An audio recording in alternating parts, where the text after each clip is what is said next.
Hi, I'm Susan, and welcome to episode 60 of Susan Standley Stitch in Time. I typically on this channel like to talk about 19th century fabrics, samplers, quilts, notions, and methods for sewing as we look to the past to create treasures for the future. And we have lots of fun projects going on, lots of things coming, and so thank you so much for joining me. If you, it's been a while since I posted, and if you want to keep up to date with what I'm doing on a more frequent basis, please follow me on Instagram.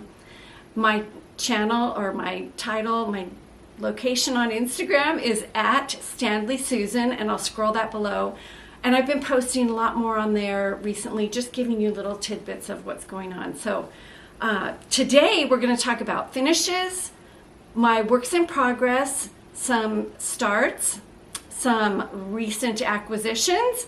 I'm going to talk to you about what's coming soon to Susan Standley Stitch in Time, and I'm going to announce the winner of the 4-year Floss Tube giveaway. So stay tuned, it's going to be fun, and let's get started. So I have a finish to share with you today, and it ties in with what I've been talking about for the last year or so, and that is work baskets from the 19th century and how they've changed and evolved over time, even within that 100-year time span, and of course how different they are today and how fortunate we are to have all the tools that we can access.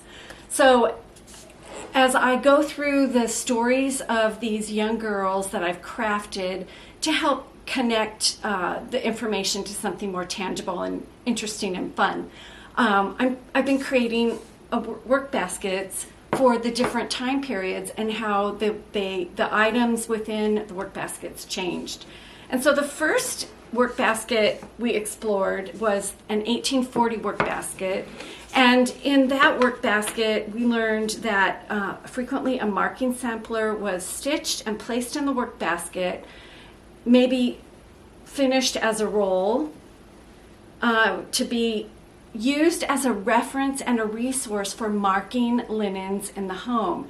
And this practice continued pretty much throughout the 19th century.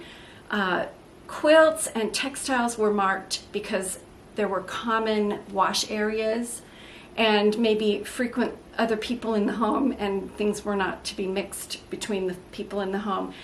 Various reasons that we've talked about why that went on. So this last year, I was really looking at the 1870 time period, and I picked a different marking sampler. I should give this a little more attention here. This is Mary Brutnell from Hedgerow Stitching. This is her chart. And I stitched this in Gobelins silk because that was the most proximate fiber to what was used in those early marking samplers. So that was most proximate to what was available in 1840. Gobelins was really fun to stitch with, and I think I'm going to restock these kits soon, so if you're interested, let me know. But if you want to make an 1840s work basket, you'll want to explore or consider using Gobelins because if you want to have that proximate experience. Now this marking sampler was, like I said, from Hedgerow Stitching. It's Mary Brutnell, and it was stitched in 1839 in England. My little Mary from 1840 was from St. Louis, Missouri. I would have loved to found something from that place and in this time, but it doesn't always work out that way. But anyway, so that's little Mary. And then we moved on to Farabee. And Farabee lives, she's my little girl I crafted, who lives in Boyette, Kentucky. And here is the marking sampler I stitched for her 1870s work basket. Now this is Amy Florence Ogilvie, and this one was from 1871. And this has been charted and reproduced by Rebecca of Hedgerow Stitching also. And this one I stitched on 24 count rain barrel, which is very proximate to what was available, and I used wool. I used Du Abusan wool.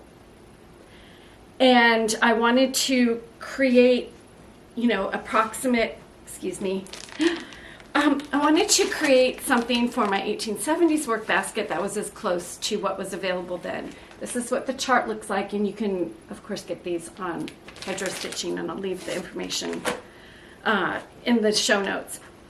Anyway, this was, you know, I do a lot of handwork, so I'm moving from lots of different things.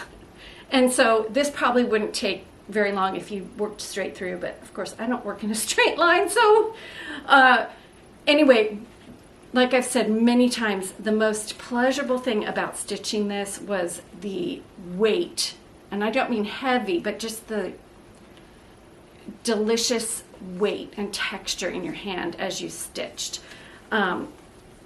Anyway, the wool was fun, different experience than silk. And so this is going to go in my 1870s work basket. And so now I have a question for you. I need you to weigh in on this. I need your opinion.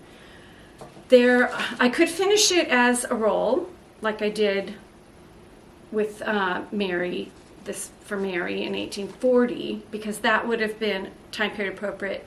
I could also hem stitch it like I did on this little tiny, I did this sampler tiny for a doll, but I did a hem stitch. I don't even know if you can see that, but I hem stitched that, and that would have been very time period appropriate for this too. So I could hem stitch this and then just fold it and put it into my work basket.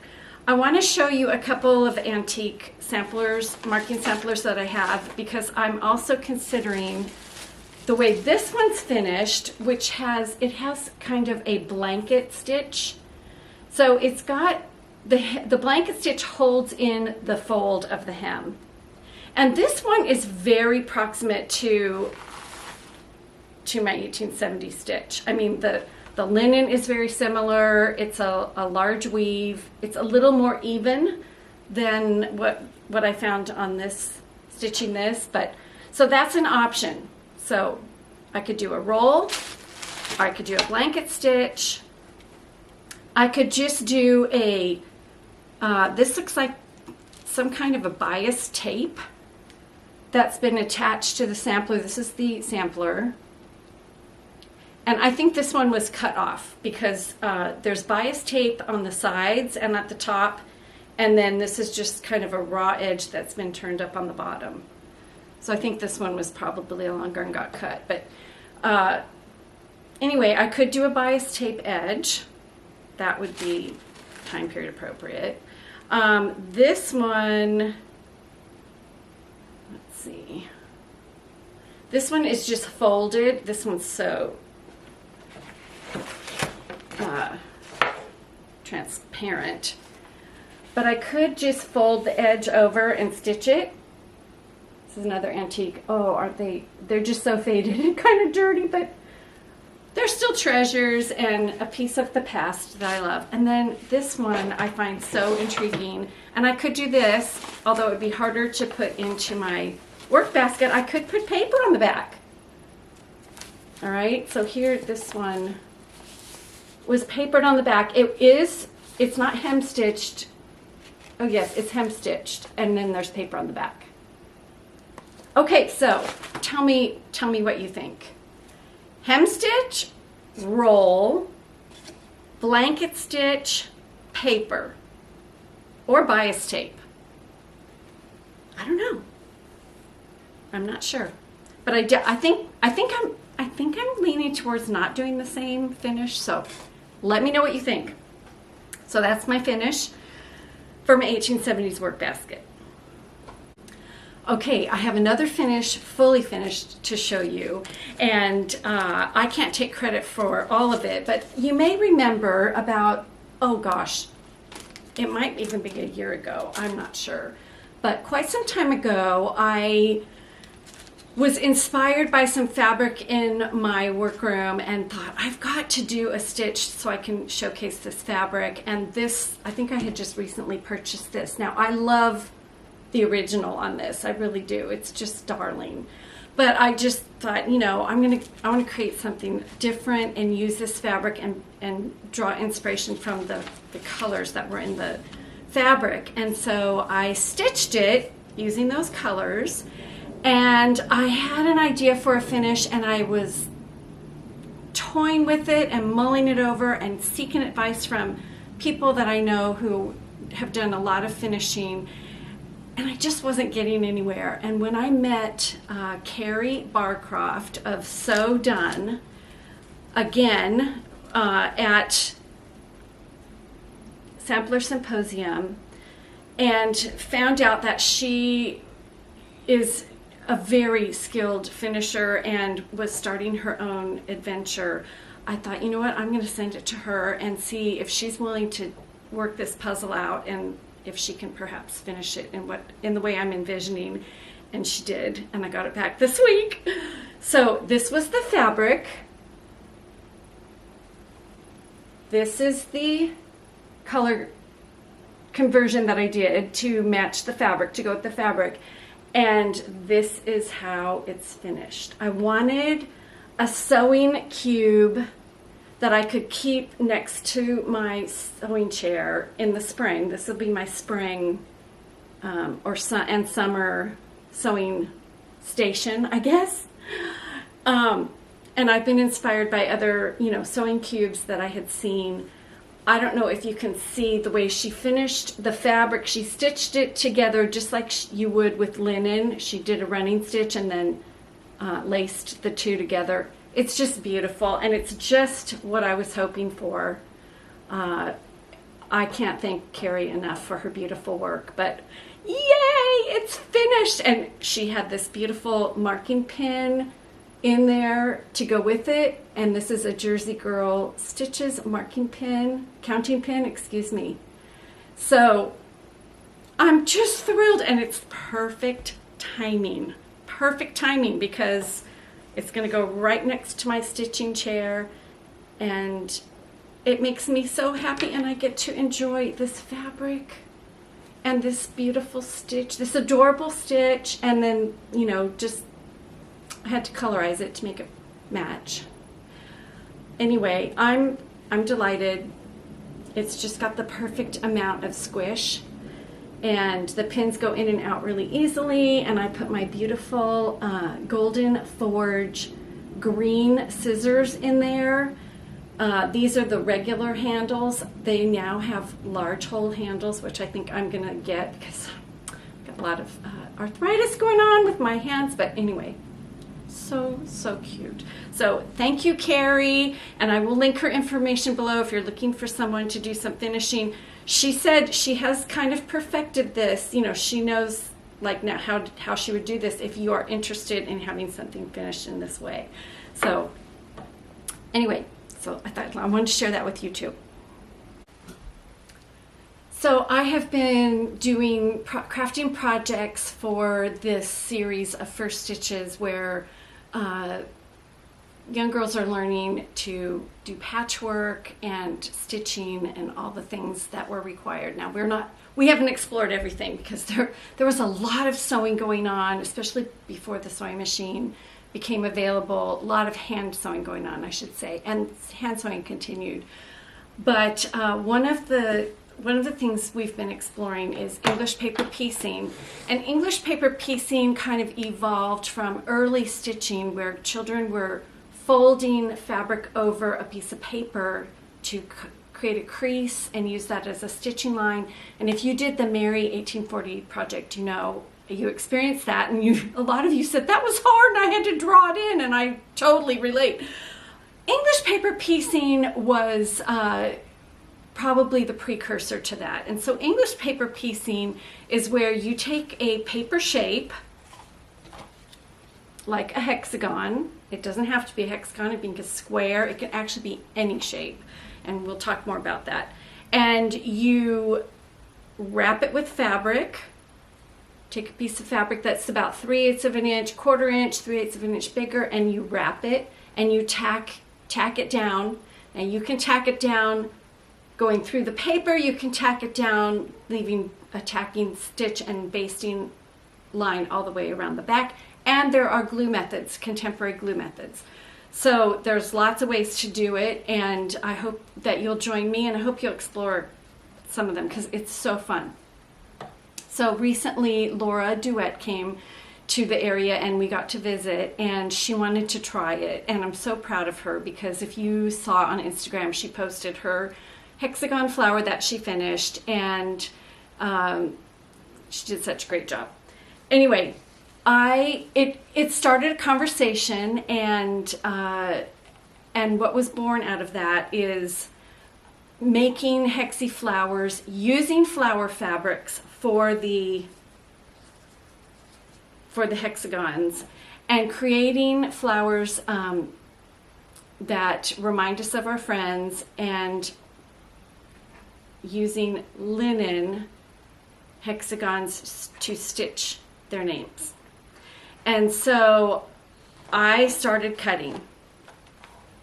I went crazy. I started cutting from my fabrics flowers of all types. And this is so reminiscent of the Victorians because, you know, the language of flowers and the meaning behind flowers. I'll just hold this up a little bit and share with you some of the fabrics. Was very significant during that time. You know, lots of stitching, lots of clothing, what you were wearing, you know, there was a meaning behind so much, and I think that's kind of almost lost today. But I thought, you know, the language of flowers does still speak. We don't always know what each flower means, what it stands for, but it's definitely, if someone gives you a flower, it just touches your heart. And so out of that, I cut madly, and I was cutting like crazy. And I pulled out my Language of Flowers book just to kind of reference the Victorian age and times before where there was so much meaning attached to images and motifs. And I created a flower with Laura's name cross-stitched in the middle.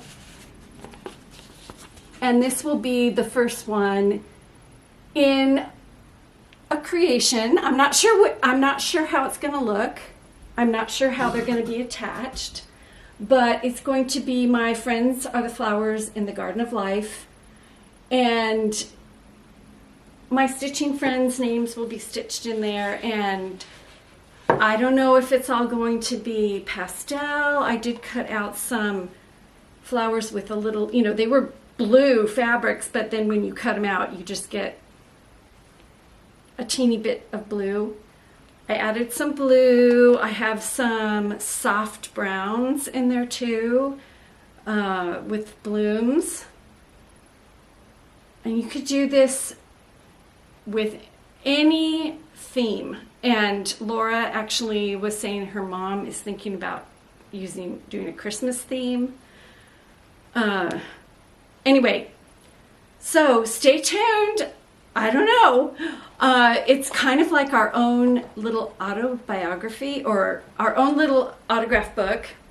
And the textiles we leave behind, I've talked about this before, it's our family heritage. It's our story that's left it's our legacy.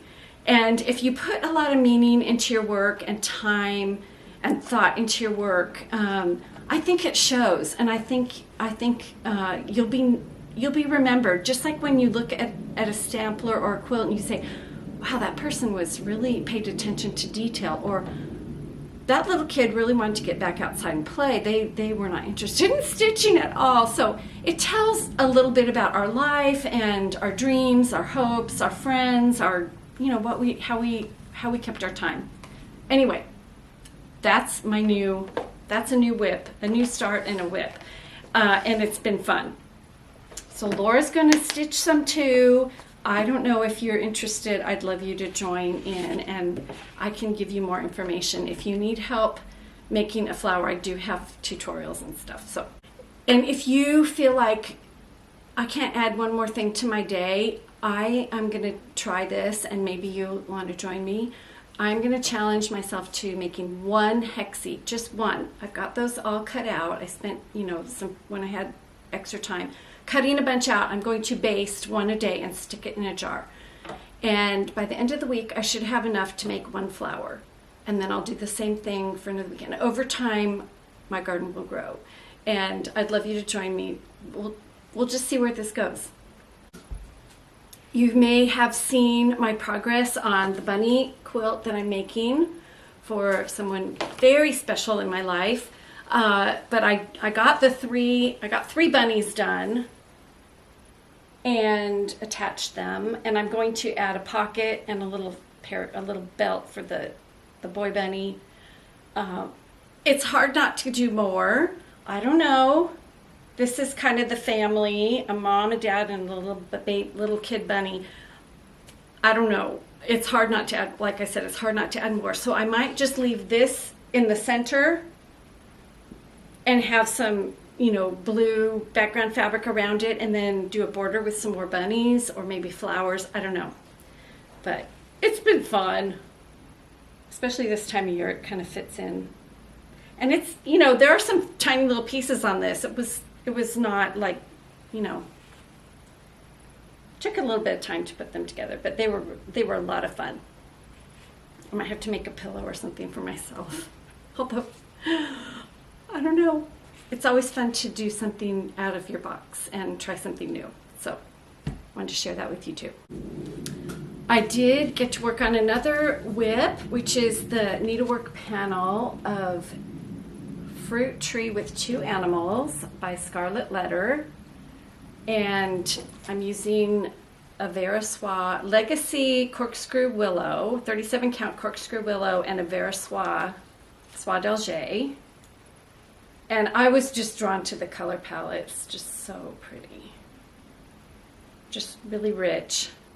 And it is a little earlier. I mean, you can see I do contemporary, this is from 1690. I'm drawn to needlework from all ages, but I really, really love to focus on the 19th century. Anyway, enough of that. I got a little bit more progress. I don't know if you can tell, but I did outline. I outlined some more of this upper section here. And I will fill that in. It's slow going, but I'm just pleased that I'm staying with it, and I want to stick with it. You're going to be seeing a lot of this until it's done. I want to give it attention every week to eventually get it done. I think at this point I had thought about finishing it maybe with, on a box or something, but I think I'm going to frame it. Anyway, it's been a pleasure to work with. The over one, I have to say, is not always fun, and I do most of my stitching at night.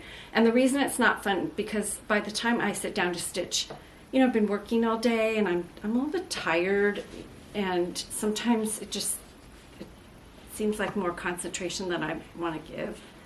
But I can do it. I shouldn't complain. It's not undoable. Anyway, love this stitch so much. Look forward to it being finished, but I'm enjoying the process. I'm trying to live in the moment and enjoy the process. So, okay, so that's another WIP. All right, so I have Althea here with me because Althea is going to be going, she's going to be going away for a while. She is the doll that we learned about, or who was the companion to Farabee, who was the 1870 girl who took us to the next step in learning to do patchwork, where we explored half-square triangles. And we took a look at life in the 1870s and all that, and those are in previous videos. And I hope if you're interested in doing that, you'll contact me and I'll help you access them. But I didn't ever have a chance to really share with you a little bit about this doll. This doll is a reproduction of a doll that was authentic to that time period. It's a doll created by a woman named Izana Walker, And this is called, this style of doll, the face, the body, everything is created to be a approximation, a representation of the dolls that this woman made. She lived from 1817 to 1888, and she really hit her peak in her doll making around 1840, and by 1870 she was in full swing. She had a thriving business making dolls. She did receive a patent for her highly collectible treasures. The originals that she created during that time go for way more than my car is worth. So, I mean, they're treasures. So, I am not a doll expert, and I'm not necessarily a doll collector. However, I am gaining a lot of dolls. So, and learning along the way, because it's all part of the material culture of learning to sew, because learning to sew doll clothes was also a part of a child's education.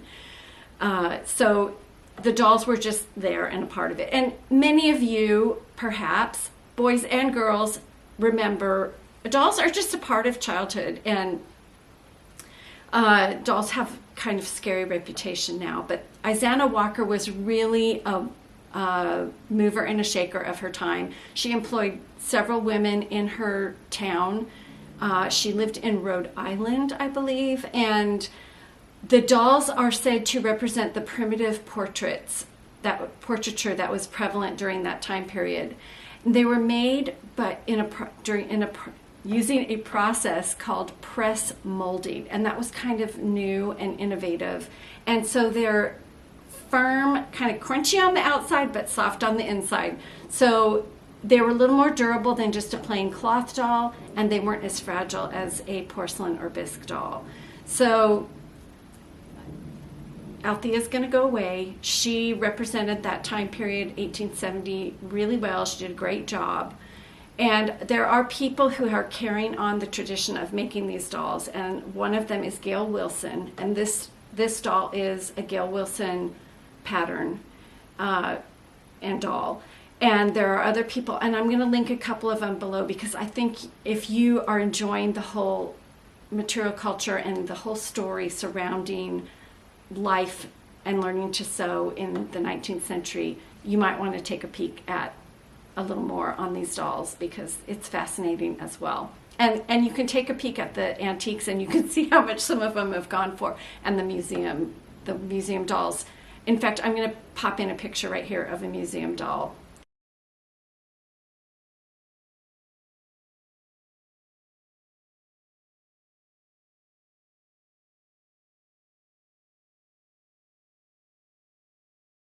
That I was able to access, an original.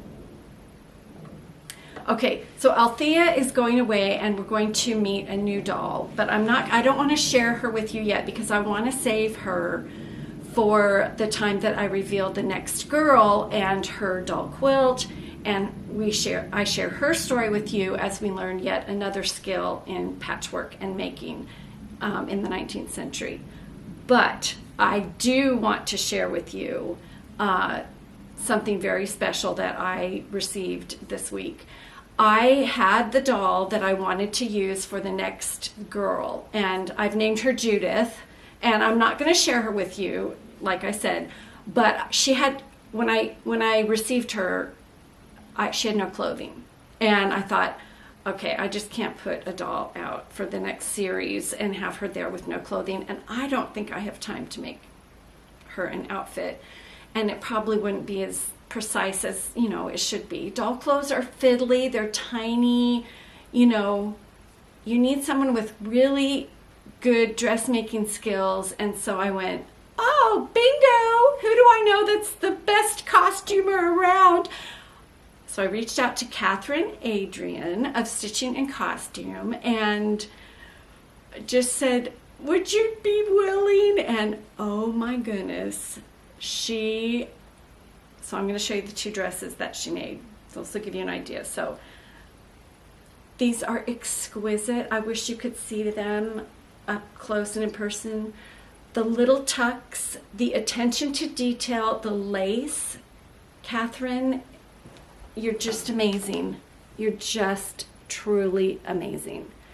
So Judith will be wearing this dress, and she also made this one. And this is a different style, and I'll have to ask Katherine because she's very knowledgeable about time period and style. I will tell you our next girl is going to be going back to an earlier time period. But, oh, Katherine, you're amazing, and I can't wait to share the story of the next girl and her doll Judith, so I can dress her and reveal her in all her glory. So reach out to Katherine. If you're not watching her channel, you really should. Stitching in Costume, Katherine Adrian. She's amazing. So that was something I received this week. It's been a really fun week. I've had great stuff.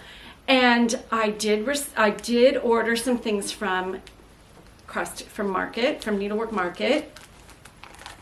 And of course I got a couple of things that were because I had fabric that was inspiring me to do a stitch. And so this one, I think a lot of people have, is this Blackbird needle roll and pin cushion. The Sweet Bird Sings, and there's another one on the back. And I have this piece of velvet. I don't know, this color intoxicates me kind of. It just makes me crazy. I love it. And I have this fabric, and I don't know if you can see, but it has little tiny sparrows on it, and they're brown and white, and it's kind of the same bluey, seafoamy color. And I thought, okay, I'm gonna have to do a color conversion based on this fabric and just make this because it's calling to me. So hopefully it doesn't take me as long as the last one, but it might. Stay tuned. I am inspired by fabric, and I will definitely be using a lighter linen because I really want the little bird to pop. The problem is the bird has brown and white. So, I don't know. What would you do? Let me know. Anyway, that's going to be a lot of fun, and I'm very excited to start that. It's all I can do to pace myself and not.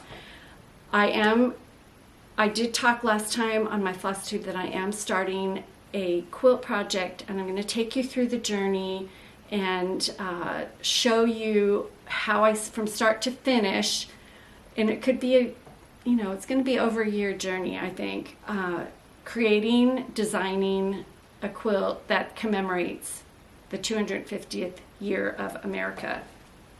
Someone recommended this book, and Eagle Motifs in America, and it's great. It's mostly quilting. I've been doing lots of research on textiles from the time period that I'm kind of looking at and drawing inspiration from a lot of them to create my design. And I do have a short reel that I'm going to put up on Instagram soon. And I'm going to try to post frequently on the steps I'm taking and talk about it, just so you can watch the process. But thank you for whoever it was, and I'm sorry I don't remember who commented and recommended this book. It's going to really help. And then I did receive this book, which was so fun because it's based on samplers. It's by Embroidered Lives by Lynn Anderson, who is the head of, I believe, the Sampler Consortium. Forgive me if she's not the president. This is South County Samplers and Their Stories in the South County of Rhode Island, same place that these Izana Walker dolls came from. So, ooh, isn't that kind of cool? Maybe some of these were being stitched at the same time Izana was making her dolls. And it goes through samplers in the collection and talks about the families that they came from. The girls, gives a little history of the girls who did the stitching, and kind of clarifies a little bit what's the difference between a pictorial sampler and a marking sampler. And then, of course,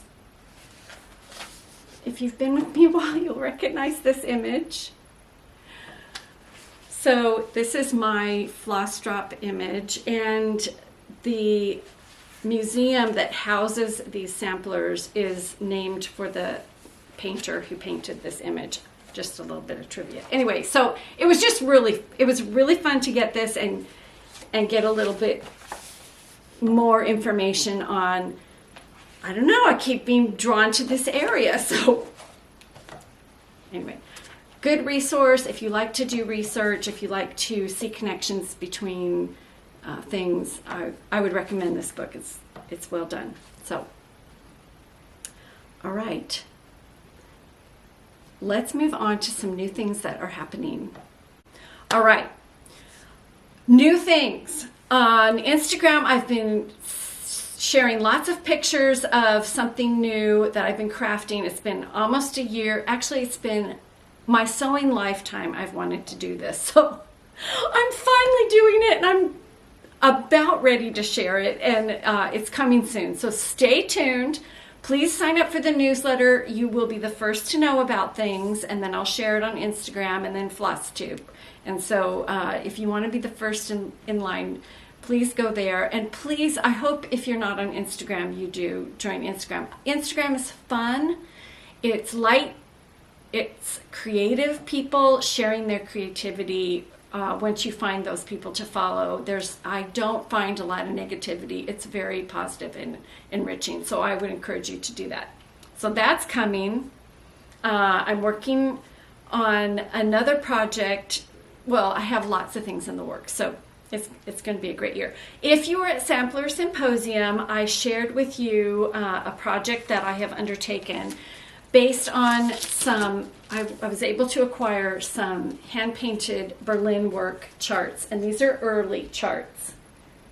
And I've been sharing, again on Instagram, a little bit about Berlin work, and I'm just doing little drips of information as we go. This is just such a sweet image. But I'm trying to lay a foundation so that you have a little bit of background if you decide you want to participate in a class that I'm going to be sharing at Acorn and Threads, and signups will be soon.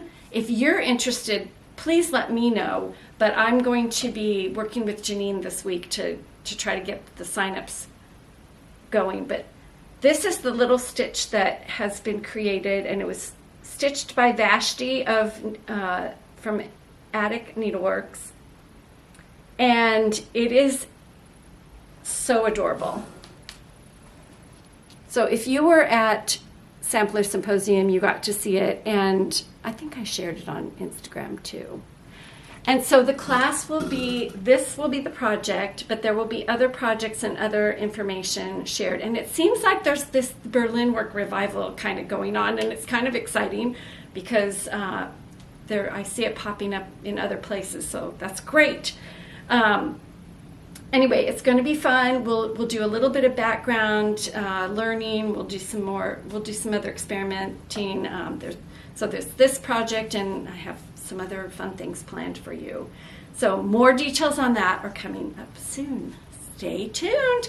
And now, what you've all been waiting for, or those of you who are participated, the giveaway of this quilt. Now, this is a hexagon quilt, and I don't think it was English paper pieced. I think that the pieces were cut, the hexagons were cut, and the person hand stitched them together without papers. But that's just my suspicion. And all I can base that on is the depth of the seam allowance. It's very, very narrow. It's almost not enough to fold over a piece of paper. So that's my suspicion. Thank you to all of you who participated. My heart was warmed by all your comments and what the First Stitches series has meant to you and what you've taken away from it and how it has enriched your own personal stitching.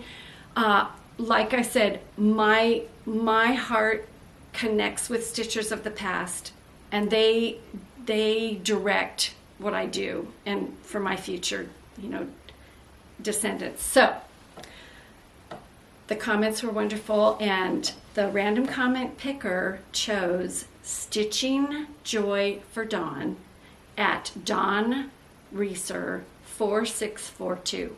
Dawn Reeser 4642. You are the winner of the antique quilt top, Hexagon quilt top, and thank you again for all of you who have participated. I hope to offer more giveaways in the future. It's just been special to celebrate 4 years, and boy, I've evolved as far as my floss tubes. I look at those early ones and they're kind of scary. But anyway, thank you again. Dawn, contact me. I want to get this out to you as soon as possible. And I will be sharing lots. If you want to stay up with me on a weekly, daily basis, please follow me on Instagram at Standley Susan. And otherwise, I will be posting a video here in the next few weeks again. In the meantime, make time for stitching. Bye-bye, friends.